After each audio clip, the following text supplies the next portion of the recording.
BNR gold and diamonds తరుగు తక్కువ బంగారం ఎక్కువ. ఇప్పుడు మన వైజాగ్ లో జూలై 24న grand opening. Important character we cannot relieve, but it's very important character. చాలా ఇంటర్వ్యూస్ చెప్పినాను. మాకు 30 నుంచి 40 కేజీల గొలుసులు లిటరల్గా వేసి అను రాఘపూడి గారు ఈజ్ అమేజింగ్ డైరెక్టర్ అండి. So I'm very happy to work with him అండి.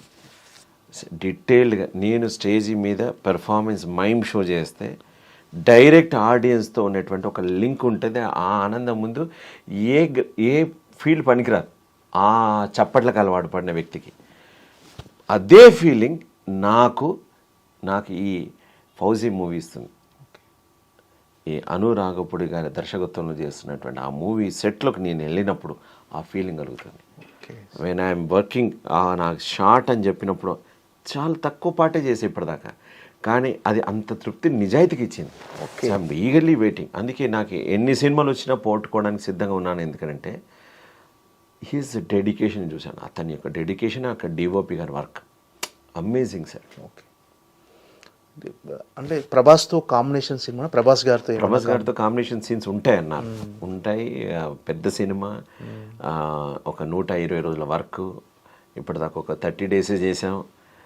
ఇంకా ఇన్ని రోజులు పని చేయాల్సింది ఉంది. At least minimum another 100 days or 70 days minimum work చేయాల్సింది ఉంది. సార్, యాజ్ ఏ యాక్టింగ్ గురువుగా ప్రభాస్ గారిలో మీకు నచ్చేది ఏంటి సార్? అంటే ఏ విషయంలో ఆయన స్ట్రాంగ్గా ఉంటాడు, ఎక్కడ స్ట్రెంగ్త్ ఏంటి ప్రభాస్ గారిది యాక్టింగ్? అయ్యో బాబోయ్, ఈజ్ ఆయన నేను చూసినప్పుడు నాకు ఒక్కటే అనిపించిందండి, ఆజాన్ బావుడు అన్నట్టు కనిపించే ఒక ఫీలింగ్ కలుగుతాను. సో ఈజ్ నిలువెత్తు విగ్రహం అండ్ వెరీ బ్యూటిఫుల్ స్మైల్. అందంగా ఉంటాడండి. చూసినప్పుడు ఇలా చూసి ఉండిపోతాడు. ఒకరిని చూస్తూ అలా సైలెంట్ అయిపోయే గుణం ఉందంటే ఎంత అందంగా ఉంటే ఆ భావన కలుగుతుంది. ఎంతకంటే ఇంకేం చెప్పగలుగుతాం ఆయన గురించి. Super express. సో మామూలుగా ఏ హీరోయిన్ చేసినా కానీ చూసినప్పుడు హంబక్ ఉంటుంది, లేదా అసిస్టెంట్లు వస్తారు. బట్ హీ నెవర్ డిడ్ అండి. వస్తాడు, సైలెంట్గా కూర్చుంటారు, వెళ్తుంటారు. Okay, I use to observe all artist. నా గుండెమే అబ్జర్వ్ అందరి బాడీ లాంగ్వేజ్ ఏంటని బాగా ఆలోచిస్తుంటాను.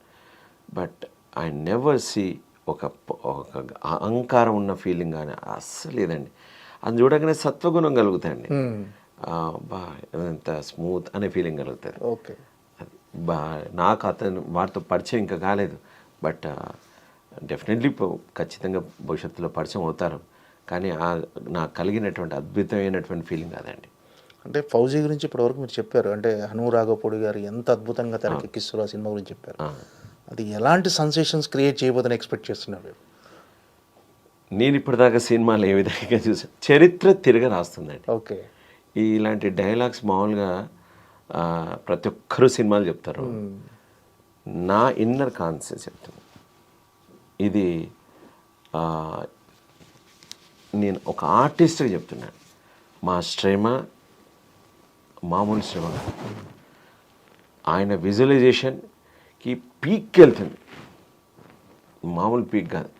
సో మనం చరిత్రలో పుస్తకాల్లో కొన్ని సంఘటనలు రాసుకొని చదివినప్పుడు కొన్ని కళ్ళకు కనబడతాయి కండి. అలాంటి కళ్ళకు కనబడేటువంటి సంఘటనలు ఈ సినిమాలో చూసినప్పుడు ఒక ట్రాన్స్లోకి వెళ్తాం. అలాంటి ఫీలింగ్ అయితే ఈ సినిమా ద్వారా కలుగుతుందండి. అండ్ చాలామంది ఉత్సాహంతో ఉన్నారు ఆ సినిమా చేయడానికి. ఎన్ని డేట్స్ అయినా పర్వాలేదు, ఖాళీగా ఉన్నా పర్వాలేదు, కానీ ఈ సినిమా చేయాలి అని ఆ థాట్ తోటి ఉన్నారండి. So that is enough. ఒక డైరెక్టర్ ఇంకా సినిమానే పూర్తి కాలేదు అండ్ ఏం కాకుండా ఆయనతో చెయ్యాలి అనేటువంటి భావన క్రియేట్ కావడం ఇట్స్ నాట్ జోక్ అండి. దట్ నా పర్సనల్ ఒపీనియన్ చెప్తున్నాను. ఒక చిన్న సెట్లో ఒక పిక్చర్ చూశానండి, ఒక చిన్న ఇన్సిడెంట్ చూశాను. అది చూస్తే నిజంగా ఒళ్ళు గుగురుపాటు వచ్చేసి, ఇది యాక్టర్ మేమే యాక్ట్ చేసామని తెలుసు, మేమే చేసామని తెలుసు, ఇంత దారుణంగా ఒకప్పుడు ఇట్లా ఉండేదా మనకి, మా బాబోయ్ అని ఒక సైలెంట్గా వస్తాం. ఓకే, సో చాలా అద్భుతమైన సీన్స్ ఉంటాయండి. ఓకే, పెద్దిలో సార్, పెద్దిలో ఎలాంటి క్యారెక్టర్ రామ్ చరణ్ గారితో? పెద్ద ఒక రామ్ చరణ్ గారు ఉన్నటువంటి ఒక విలేజ్లో ఉంటాడు. నేను ఒక ఆర్టిస్ట్. ఓకే. అంత డైలాగ్ వర్షన్స్ ఉన్నాయి ఏమీ లేవు, బట్ ఆ గ్రూప్లో నేను ఒకడిని. Okay. So they took it me as a sir we need a one group please రండి అని చెప్పి చేయిస్తున్నటువంటి క్యారెక్టర్. సో కొన్ని ఇలా ఒప్పుకోవాల్సి వస్తుంది, కొన్ని అలా ఒప్పుకోవస్తుంది. కానీ I watched the Peddi movie DOP Rathnavel గారు sir, hats off sir, amazing. Rathnavel గారు ఒక యాంగిల్ పెట్టినారంటే రామ్ చరణ్ గారు ఇంకో లెవెల్లో కనబడుతున్నారండి. సో మీరు you will see Ram Charan గారిని హీరోయిజంలో మాస్ మసాలా లోపల అనేక ట్రెండింగ్లో కనబడుతున్నాయి కదా, అవన్నీ దర్శకుడు ప్లస్ రత్నవేల్ గారు కాంబినేషన్లో ఏఆర్ రెహమాన్ గారు మ్యూజిక్ లోపల ఎంటర్టైన్మెంట్ ఫీజులు ఓడడానికి అది వేరే జోన్. అది మళ్ళీ గ్లిమ్స్ అదిరిపోయింది కదా, గ్లిమ్స్ వచ్చింది అది అస్సలు మామూలు కదండి అది. సో నా పాత్ర చాలా చిన్నది, నాకు అసలు ఊరికే వన్ ఆఫ్ ద విలేజర్గా ఉంటాను అంతే. కానీ నేను ప్రక్రియ చూస్తున్నాను కదా, అద్భుతంగా ఉంటుంది. రామ్ చరణ్ గారితో కాంబినేషన్ చేశారా, కలిసారా, చేశాను. సెట్లో కలిసారా చరణ్ గారిని? నైస్ పర్సన్ మీ అందరు. నేను బాంబే ఆర్టిస్ట్ ఉండి ఇద్దరు ఉండే, ఆయన మైమ్ అభిమాని. So always is also with me. నేను మమ్మల్ని కూర్చొని మాకు టీ తెప్పించేవారు, చక్కగా మాట్లాడేవారు రామ్ చరణ్ గారు, అండ్ చాలా మర్యాదగా ఉంటారు. ఓకే. ఈజ్ నైస్ పర్సన్ అండి. ఏం సార్ అసలు మీ నేపథ్యం ఏంటి సార్ అసలు? నేను నాది ప్రాపర్ వరంగల్. వరంగల్ నుంచి హైదరాబాద్కి షిఫ్ట్ అయ్యి 2002లో వచ్చా. దీక్షిత్ గారు అని ఉండే, వారు ఒక కొడుకుగా నన్ను మానసపుత్రికగా తన ఇంట్లో పెట్టుకున్నాడు. సో నా ఉద్దేశం ఏంటంటే నా ప్రయాణం అంతా మైమ్ పరంగా వరల్డ్ మొత్తం తిరిగాను దాదాపు, అనేక ప్రపంచంలో తిరిగేసి వచ్చా. సో ఇండియాలో కాశ్మీర్ నుంచి కన్యాకుమారి, గుజరాత్ నుంచి మణిపూర్ వరకు నా స్టూడెంట్స్ ఉన్నారు. వర్క్షాప్స్ ఆల్ ఓవర్ ఇండియాగా చేశాను. నాకు సినిమా మీద రావాలని లేకుండే, కానీ ఆకాశవాణి సినిమా ద్వారా నేను ఇందులోకి ఎంటర్ అయ్యా సినీ జగత్కి. But I'm a dubbing artist, థియేటర్గా ఇవి ఉన్నా కానీ నా మైమ్ అండ్ యాక్టింగ్ ట్రైనింగ్ మీదనే ఉంది. సో నా నేపథ్యం ఏంటంటే ఒక గురుకుల్ సిస్టమ్ మాదిరిగా ఒక 5 ఎకరాల భూమిలో పొలం పనులతో చేస్తూ ఒక గురుకుల యాక్టింగ్ స్కూల్ పెట్టాలని నా కోరిక. So that is my dream. So with government సపోర్టా లేకుంటే ఎనీ వన్ ఇంట్రెస్టెడ్ టు రెడీయా, సో దానికోసం నేను వర్క్ చేస్తున్నాను. So that is my entire dream.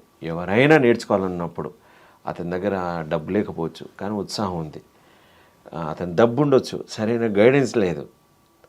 So ఏదైనా కావచ్చు, సరైన ఇంట్రెస్ట్ ఉన్న వాళ్ళకి ఒక నేర్పించేటువంటి ఒక దిక్సూచి కావాలనుకుంటున్నాను. బికాజ్ నేను కలరిపైట్ నేర్చుకున్నాను, నేను కేరళకి వెళ్ళాల్సి వచ్చింది. తాయిచి నేర్చుకున్నాను, రవి అభిమాన్ మాస్టర్ దగ్గరికి వెళ్ళాల్సి వచ్చింది. నేను యోగా డిప్లొమా చేశాను. సో బాడీ అలైన్మెంట్ టెక్నిక్స్ జపాన్లో నేర్చుకున్నాను, ఇల్యూషన్స్ యూఎస్లో నేర్చుకున్నాను. So we learn so many experience. నేను పంచాలనుకుంటున్నాను, అది సరైన వాళ్ళ దగ్గర పంచాలనుకుంటున్నాను.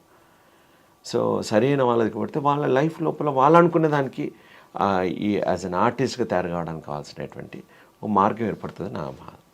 ఓకే. అంటే మైమ్ ద్వారా, అంటే మైమ్ అనే కళ ద్వారా మీరు సాధించిన అచీవ్మెంట్స్ ఏంటి సార్? ఈ అచీవ్మెంట్స్ కోసం నేను ఎప్పుడు మైమ్ చేయలేదు. When I'm doing my mime జర్నీలో అవుతుంటే అనేకమైన జరుగుతూ పోయాయి. నేను నాటకాలు చేశాను, I got best actor Nandi. అది మైమ్ ఓరియంటెడ్గా ఉండేటువంటి ఒక ప్లేన్ రాశారు, ఇదిగో దేవుడు చేసిన బొమ్మ అనే నాటకం. తర్వాత I got Ustaad Bismillah Khan Sangeet Natak academy given by government of India. I'm the first Indian to receive the international mime scholarship. World mime థియేటర్కి ఎంపికైన 2వ ఆసియావాసిని. అట్లా ఒక్కొక్కటి తెలియకుండానే ఇవన్నీ నాయా అని తర్వాత పోతుపోయాయి. బట్ నా achievements is I'm enjoying while I'm doing.